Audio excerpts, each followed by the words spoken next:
Hello. एक बार फिर education knowledge में आपका स्वागत है। आज हम कक्षा 9वीं के विद्यार्थियों के लिए सामाजिक विज्ञान के बहुत ही आईएमपी प्रश्न लेकर आए हैं, यानी बहुत महत्वपूर्ण प्रश्नों को लेकर आए हैं। तो आप देख सकते हैं ये कक्षा 9th है। आईएमपी प्रश्न सामाजिक विज्ञान कक्षा 9th, ये आपकी परीक्षा की दृष्टि से अत्यंत महत्वपूर्ण प्रश्न है। तो इस वीडियो को आपको अंत तक पूरी देखना है, ठीक है। तो इसमें देखिए, इसमें पहला प्रश्न है आपका, जो परीक्षा में अक्सर पूछा ही जाता है ना। इसमें पहला प्रश्न है, बेरोजगारी क्या है या बेरोजगारी किसे कहते हैं, है ना। तो इसमें इसका आंसर देखिए, जब कोई व्यक्ति प्रचलित मजदूरी की दर पर काम करने के लिए इच्छुक है ना, लेकिन उसे रोजगार नहीं मिल सके, तो उसे हम क्या कहते हैं, बेरोजगारी कहते हैं। यानी कि जब कोई व्यक्ति प्रचलित मजदूरी की दर पर काम करने के लिए इच्छुक है ना, तैयार है, लेकिन उसे रोजगार नहीं मिल सके, तो उसको क्या कहते हैं, हम बेरोजगारी कहते हैं। एक क्वेश्चन, बहुत इंपॉर्टेंट क्वेश्चन है, आईएमपी प्रश्न है। इसके बाद नेक्स्ट क्वेश्चन है आपका, मानव पूंजी निर्माण क्या है। तो ये भी अच्छा क्वेश्चन है। ये सभी इंपॉर्टेंट क्वेश्चन मैंने सिलेक्टेड क्वेश्चनों को इसमें सम्मिलित किया है। तो इसका आंसर देखिए, जब मानव, है ना, मानव यानी मनुष्य, यानी व्यक्ति की बात हो रही है, जब मानव संसाधन को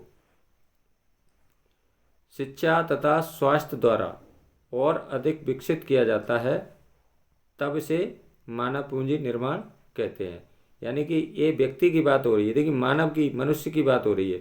जब व्यक्ति को, यानी जब मानव संसाधन को शिक्षा तथा स्वास्थ्य, किसके द्वारा, शिक्षा तथा स्वास्थ्य द्वारा और अधिक विकसित किया जाता है, तब इसे क्या कहते हैं, मानव पूंजी निर्माण कहते हैं। इसके बाद में अगला प्रश्न है, देखिए अगला प्रश्न बहुत इंपॉर्टेंट क्वेश्चन है, सभी प्रश्न अच्छे हैं इसमें। देखिए अगला प्रश्न है आपका, जनगणना से क्या तात्पर्य है या जनगणना किसे कहते हैं। तो इसका आंसर देखिए, एक निश्चित समय अंतराल, है ना, एक निश्चित समय अंतराल में जनसंख्या की आधिकारिक गणना जनगणना कहलाती है ना। यानी कि जनगणना हमारे देश में 10 वर्ष के अंतराल से होती है। तो इसमें देखिए, सबसे पहले भारत में सबसे पहले 1872 में जनगणना की गई थी। यानी सबसे पहले की बात हो रही है, सबसे पहले 1872 में जनगणना की गई थी। हालांकि, लेकिन आप देखेंगे, लेकिन हालांकि 1881 में पहली बार संपूर्ण भारत में जनगणना की जा सकी। यानी देखिए, सबसे पहले आप देखेंगे जनगणना की बात हो रही है, तो सबसे पहले 1872 में की गई थी जनगणना, लेकिन संपूर्ण भारत में नहीं की गई थी। तो आप देखें, संपूर्ण भारत की बात करें तो 1881 में पहली बार संपूर्ण भारत में जनगणना की जा सकी, है ना। तो ये भी अच्छा क्वेश्चन है। इसके बाद नेक्स्ट क्वेश्चन है, अगला प्रश्न देखिए, बहुत अच्छा क्वेश्चन है, ठीक है। इसमें देखिए अगला प्रश्न है आपका, उत्तरी मैदानी क्षेत्रों में जनसंख्या घनत्व अधिक क्यों है। तो इसका आंसर देखिए, उत्तरी मैदानी भाग एवं दक्षिण में, है ना, उत्तरी मैदानी भाग का मानी उत्तर प्रदेश वाला भाग, है ना। उत्तरी मैदानी भाग एवं दक्षिण में आप देखेंगे केरल स्थित है, का जनसंख्या घनत्व अधिक क्यों है, यानी घनी आबादी क्यों है वहाँ पर। क्योंकि आप देखेंगे, क्योंकि यहाँ पर क्या है, समतल मैदान है, ठीक है, और एवं उपजाऊ मिट्टी है पाई जाती है, तथा यहाँ पर पर्याप्त वर्षा होती है। तो इसके 3 कारण हैं, वहाँ पर घनी आबादी क्यों है, यानी जनसंख्या घनत्व अधिक क्यों है। तो इसका कारण क्या है, एक तो यहाँ पर समतल मैदान है, दूसरा कारण है यहाँ पर उपजाऊ मिट्टी है, तीसरा कारण है यहाँ पर पर्याप्त वर्षा होती है। 3 कारण है इसमें। यानी कि इसमें देखिए, पहला, उत्तरी मैदानी भाग एवं दक्षिण में केरल का जनसंख्या घनत्व अधिक क्यों है ना। इसका अधिक है क्योंकि यहाँ पर आप देखेंगे समतल मैदान है, उपजाऊ मिट्टी है, और यहाँ पर पर्याप्त वर्षा होती है, ठीक है। इसके बाद अगला क्वेश्चन भी अच्छा क्वेश्चन है, सब सिलेक्टेड क्वेश्चन है इसमें। अगला प्रश्न है आपका, भारत में 2 औषधि पौधों के नाम लिखिए एवं उनके गुण लिखना है। इनमें से 2 गुण आपके लिए लिखने के लिए 100% आना ही आना है, ठीक है। तो इसमें उत्तर देखिए, भारत में 2 औषधि पौधों के नाम, उनके गुण, एक एक गुण आपको बताना है, ठीक है। आप देख सकते हैं नीम आप सभी परिचित है नीम से। ये इसका क्या उपयोग है, जैव व जीवाणु प्रतिरोधक, है ना। यानी जीवाणु नाशक के रूप में इसका इस्तेमाल किया जाता है। यानी इसकी हम कभी कभी दातुन भी करते हैं, ठीक है। तो बहुत सारे इसका उपयोग है नीम के जैव व जीवाणु प्रतिरोधक। दूसरा है सर्पगंधा। सर्पगंधा किस काम में आता है? यह रक्तचाप के निदान के लिए प्रयोग होता है। रक्तचाप को क्या कहते हैं? ब्लड प्रेशर यानी बीपी, है ना। तीसरा क्या है? अर्जुन। अर्जुन आप देखेंगे ताजे पत्तों का निकला हुआ रस कान के दर्द के इलाज में सहायता करता है। तो एक अर्जुन के ताजे पत्तों का रस किसके इलाज में? कान के दर्द के इलाज में सहायक होता है। अगला है तुलसी। तुलसी आप जानते हैं आपके घर घर तुलसी लगी होती है। तो इसमें क्या होता है? तुलसी जुकाम खांसी की दवा में इसका प्रयोग किया जाता है। तो हल्की पल्की छोटी मोटी जुकाम खांसी हो जाती है तो हम क्या करते हैं? तुलसी का काढ़ा बनाते हैं या तुलसी की चाय बनाते हैं ना। तो ये इसमें से क्वेश्चन आना ही आना है, समझ लो, ठीक है। तो इसमें देखिए दोबारा से देख लेते हैं इसको। यानी नीम क्या है? जैव जीवाणु प्रतिरोधक। दूसरा सर्पगंधा क्या होता है इसका? रक्तचाप के निदान के लिए।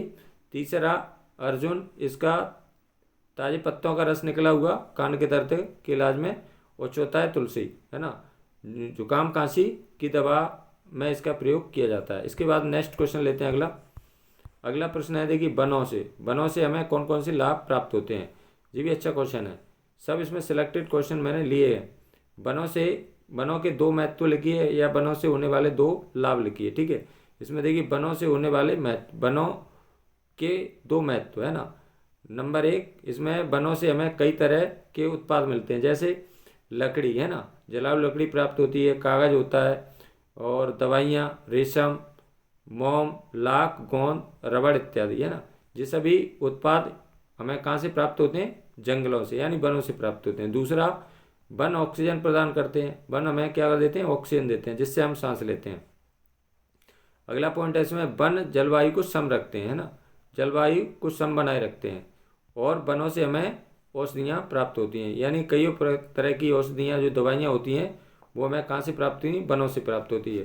तो ये वेरी वेरी IMP प्रश्न है, वनों से होने वाले लाभ, है ना। इसके बाद अगला क्वेश्चन है, अगला प्रश्न भी अच्छा है, इसमें सभी क्वेश्चन अच्छे हैं।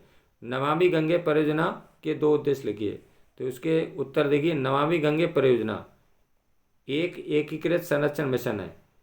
इसमें राष्ट्रीय नदी गंगा से संबंधित दो उद्देश्यों, यानी कि राष्ट्रीय नदी कौन सी नदी है हमारी? राष्ट्रीय नदी गंगा, यानी भारत की सबसे लंबी नदी भी गंगा ही है, ठीक है। सबसे बड़ी नदी गंगा है और राष्ट्रीय नदी का नाम ही गंगा है, ठीक है। इसमें दो उद्देश्य कौन कौन से हैं? एक तो प्रदूषण के प्रभाव को कम करना, यानी गंगा का जो प्रदूषण है उसको प्रभाव को कम करना, तथा उसके संरक्षण और कायाकल्प को पूरा किया जा सके। तो इसके दो उद्देश्य हैं, यानी संरक्षण और कायाकल्प, ठीक है। और दूसरा पहला है इसमें प्रदूषण के प्रभाव को कम करना, ठीक है। ये नमामि गंगे परियोजना के नाम से प्रचलित है, ठीक है। तो इसको राष्ट्रीय नदी गंगा के बारे में इसमें बात हो रही है। तो इसमें देखिए प्रदूषण के प्रभाव को कम करना, दूसरा उद्देश्य क्या है इसका? संरक्षण और कायाकल्प को पूरा किया जा सके। इसके बाद नेक्स्ट क्वेश्चन है, अगला प्रश्न बहुत इंपॉर्टेंट क्वेश्चन है, सभी क्वेश्चन अच्छे हैं इसमें। अगला प्रश्न है नदी प्रदूषण को रोकने के उपाय लिखिए। यानी नदी प्रदूषण को हम कैसे रोक सकते हैं, उसके हमें क्या उपाय करने चाहिए। तो इसमें देखिए उत्तर में नदी प्रदूषण को रोकने के उपाय क्या क्या उपाय करेंगे। नंबर 1, उद्योगों से निकले हुए जल को नदियों में नहीं मिलाना चाहिए। यानी जो जल उद्योगों से निकले हैं, फैक्ट्रियों से निकले हैं, उस जल को नदियों में नहीं मिलाना चाहिए, पहला। दूसरा है इसमें नदियों के आसपास गंदगी नहीं फैलाना चाहिए। यानी नदियों के आसपास क्या नहीं फैलाना चाहिए? गंदगी नहीं फैलाना चाहिए। तीसरा है नदियों में पशुओं को नहीं नहलाना चाहिए। तीसरा इसमें यानी नदियों में पशुओं को नहीं नहलाना चाहिए। चौथा है इसमें सीवर लाइन के दूषित जल को नदियों में से अलग रखना चाहिए। यानी सीवर लाइन का जो जल होता है वो कैसा होता है? दूषित होता है। यानी सीवर लाइन के दूषित जल को नदियों से अलग रखना चाहिए। इसके बाद नेक्स्ट क्वेश्चन है अगला प्रश्न है आपका, स्लीपर क्या है? तो इसका आंसर देखिए स्लीपर क्या होता है? रेल की पटरी के आर पार, है ना, आपने रेल की पटरी जरूर देखी होगी। रेल की पटरी के आर पार लगे लकड़ी के तख्ते जो पटरियों को उनकी जगह पर रोके रखते हैं, उसके क्या कहते हैं, हम स्लीपर कहते हैं। आपने रेल की पटरियाँ आप जरूर देखी होंगी आपने। रेल की पटरी के आर पार, यानी रेल की पटरियों के नीचे आर पार लगे लकड़ी के तख्ते जो पटरियों को उनकी जगह रोके रखते हैं, उसे हम क्या कहते हैं, स्लीपर कहते हैं। अगला क्वेश्चन है वैज्ञानिक वानिकी क्या है?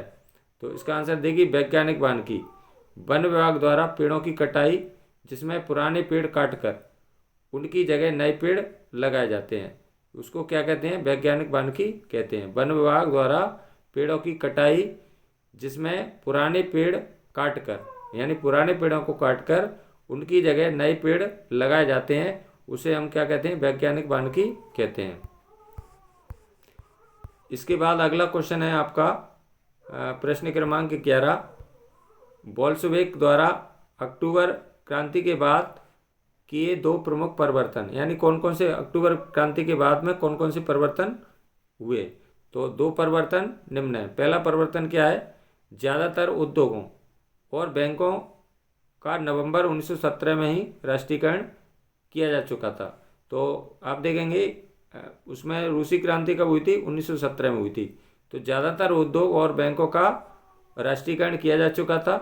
दूसरा है जमीन को सामाजिक संपत्ति घोषित कर दिया गया, यानी जमीन को क्या कर दिया, सामाजिक संपत्ति घोषित कर दिया गया। तीसरा है सेना और सरकारी अफसरों की वर्दियां बदली गई, यानी सेना में जो लोग थे और सरकारी अफसर थे उनकी वर्दियां बदली गई, है ना। अगला है बोल्शेविक पार्टी का नाम बदलकर रूसी कम्युनिस्ट पार्टी या बोल्शेविक रख दिया गया। तो ये बहुत इंपॉर्टेंट क्वेश्चन है, बोल्शेविक द्वारा अक्टूबर क्रांति के बाद कौन कौन से परिवर्तन हुए इसके बारे में इसमें। तो उसमें आप देखेंगे रूसी क्रांति कब हुई थी, 1917 में। ये भी आ सकता है, कभी कभी प्रश्न पूछ लेते हैं। इसमें अगला प्रश्न है आपका कॉमिंटर्न है। कॉमिंटर्न क्या है? तो इसका उत्तर देखिए, कॉमिंटर्न कम्युनिस्ट पार्टियों की अंतर्राष्ट्रीय संस्था है। ये क्या है, कॉमिंटर्न? कॉमिंटर्न क्या है, कम्युनिस्ट पार्टियों की अंतर्राष्ट्रीय संस्था है। यह शब्द कम्युनिस्ट इंटरनेशनल, कम्युनिस्ट इंटरनेशनल का संक्षिप्त रूप है। क्या है संक्षिप्त रूप? कॉमिंटर्न, है ना। किसका नाम है? Communist international. तो इसमें लिखा है इंग्लिश में कम्युनिस्ट इंटरनेशनल, तो आप तो हिंदी में लिख सकते हैं कम्युनिस्ट इंटरनेशनल का संक्षिप्त रूप है, ठीक है। इसके बाद नेक्स्ट क्वेश्चन लेते हैं अगला। अगला प्रश्न है आपका चुनाव क्या है? तो चुनाव आपने सबने देखे होंगे, सभी बच्चों ने चुनाव के बारे में आपको सभी परिचित होंगे। उत्तर देखिए इसका, हमारे देश भारत में, हमारा देश कौन सा? भारत, प्यारा भारत। हमारे देश भारत में हर 5 साल बाद चुनाव होते हैं, यानी हमारे देश में प्रत्येक 5 वर्ष के अंतराल से चुनाव होते हैं। 5 साल बाद, 5 साल के बाद सभी चुने हुए प्रतिनिधियों का कार्यकाल समाप्त हो जाता है, ठीक है। लोकसभा और विधानसभाएं भंग हो जाती हैं। फिर आप देखेंगे फिर क्या होता है, फिर सभी चुनाव क्षेत्रों में एक ही दिन या एक छोटे अंतराल में अलग अलग दिन चुनाव होते हैं, इसे आम चुनाव कहते हैं। बहुत इंपॉर्टेंट क्वेश्चन है। तो हमारे देश में प्रति 5 वर्ष के बाद में क्या होते हैं? चुनाव होते हैं, आम चुनाव होते हैं। इसके बाद अगला क्वेश्चन है आपका आचार संहिता क्या है? तो इसका आंसर देखिए, आचार संहिता चुनाव के समय पार्टियों और उम्मीदवारों द्वारा माने जाने वाले कायदे कानून और दिशा निर्देश को आचार संहिता कहते हैं। बहुत इंपॉर्टेंट क्वेश्चन है। चुनाव के समय आप देखेंगे आचार संहिता, चुनाव के समय पार्टियों, कौन मानता है? पार्टियों और उम्मीदवारों द्वारा माने जाने वाले कायदे कानून और दिशा निर्देश को क्या कहते हैं? आचार संहिता कहते हैं, ठीक है। किसके समय? चुनाव के समय। आप देखेंगे चुनाव आपने जरूर देखे होंगे। अगला क्वेश्चन है निरंकुश राजशाही से आप क्या समझते हैं? तो इसका आंसर देखिए, राजा का बिना रोक टोक शासन को, राजा का बिना रोक टोक शासन को निरंकुश राजशाही कहते हैं। बहुत इंपॉर्टेंट क्वेश्चन ये भी, इसमें सभी क्वेश्चन अच्छे हैं, ठीक है। अब इसके बाद में अगला क्वेश्चन है आपका, बहुत इंपॉर्टेंट क्वेश्चन है, वेरी वेरी IMP प्रश्न है। इसमें देखिए अगला प्रश्न है संविधान किसे कहते हैं, है ना। तो इसका आंसर देखिए संविधान, संविधान से क्या तात्पर्य, कैसे भी आ सकता है। संविधान लिखित नियमों की एक ऐसी किताब है जिसे किसी देश में रहने वाले लोग सामूहिक रूप से मानते हैं, है ना।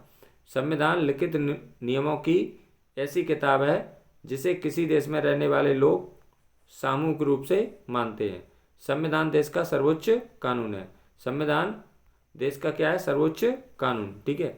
अगला क्वेश्चन है, भारतीय संविधान कब लागू हुआ एवं इस दिन कौन सा राष्ट्रीय पर्व मनाते हैं? तो आप देखेंगे भारतीय संविधान 26 जनवरी 1950 को क्या हुआ था? लागू हुआ था। ठीक है। हमारे देश का संविधान 26 जनवरी 1950 को लागू हुआ था। इस दिन 26 जनवरी को गणतंत्र दिवस राष्ट्रीय पर्व मनाते हैं। यानी इस दिन हम क्या करते हैं? 26 जनवरी को गणतंत्र दिवस राष्ट्रीय पर्व है हमारा, उसको हम मनाते हैं। यानी हमारे देश का संविधान 26 जनवरी 1950 को लागू हुआ था। बहुत आईएमपी क्वेश्चन है। इसके बाद में अगला क्वेश्चन है आपका, कार्यपालिका क्या है? तो आप देखेंगे कार्यपालिका है ना, कार्यपालिका क्या है या कार्यपालिका किसे कहते हैं? तो कार्यपालिका व्यक्तियों का ऐसा निकाय जिसके पास देश के संविधान और कानून के आधार पर प्रमुख नीति बनाने, फैसले करने और उन्हें लागू करने का अधिकार होता है, उसे क्या कहते हैं? हम कार्यपालिका कहते हैं। इसके बाद में नेक्स्ट क्वेश्चन है, वही बहुत आईएमपी प्रश्न है, संसद के कितने सदन होते हैं? तो आप देखेंगे संसद के 2 सदन होते हैं। एक तो होता है राज्यसभा, इसको हम राज्यसभा को क्या कहते हैं? अपर हाउस भी कहते हैं। ठीक है। और इसको राज्यसभा को और क्या कहते हैं? उच्च सदन भी कहते हैं। ठीक है। और इसकी सदस्यों की संख्या कितनी है? 250 है। ठीक है। आप देखेंगे इसमें राज्यसभा को अपर हाउस कहते हैं। ठीक है। और इसको क्या कहते हैं? उच्च सदन भी कहते हैं। और इसकी सदस्य संख्या कितनी? 250 है। और लोकसभा दूसरा है, लोकसभा को क्या कहते हैं? लोअर हाउस कहते हैं। इसको क्या कहते हैं? इसको निम्न सदन भी कहते हैं। ठीक है। इसकी सदस्य संख्या कितनी है? 545। इसमें कभी कभी अंतर आ जाता है। देखिए इसमें अंतर करके मैं आपको बता रहा हूँ 5 अंतर। राज्यसभा के सदस्य बनने के लिए न्यूनतम आयु 30 वर्ष है ना, 30 वर्ष होती है। और लोकसभा के सदस्य बनने के लिए न्यूनतम आयु कितनी होती है? 25 वर्ष होती है। दोनों में अंतर है। यानी राज्यसभा के लिए 30 वर्ष और लोकसभा के लिए 25 वर्ष। पहला अंतर हो गया। दूसरा अंतर क्या करेंगे हम? राज्यसभा को उच्च सदन कहते हैं और लोकसभा को निम्न सदन कहते हैं। दूसरा अंतर ये हो गया। तीसरा अंतर क्या करेंगे हम? राज्यसभा की सदस्य संख्या कितनी है? 250 है। ठीक है। और लोकसभा की सदस्य संख्या कितनी है? 545 है। चौथा अंतर क्या करेंगे? यानी कि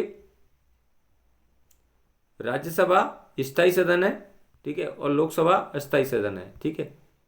तो इसमें 3-4 अंतर आप बड़े आराम से लिख सकते हैं। तो ये थी एक बहुत ही महत्वपूर्ण वीडियो आपके लिए। ये पार्ट 2 में और मैं इसके क्वेश्चन शेष बचे हुए क्वेश्चनों को लेकर आऊँगा आपके लिए। तो यदि आपको यह वीडियो अच्छी लगी तो लाइक करें, अपने मित्रों के साथ शेयर करें, और यदि आप मेरे चैनल को पहली बार देख रहे हैं तो प्लीज़ चैनल को सब्सक्राइब जरूर करें। धन्यवाद।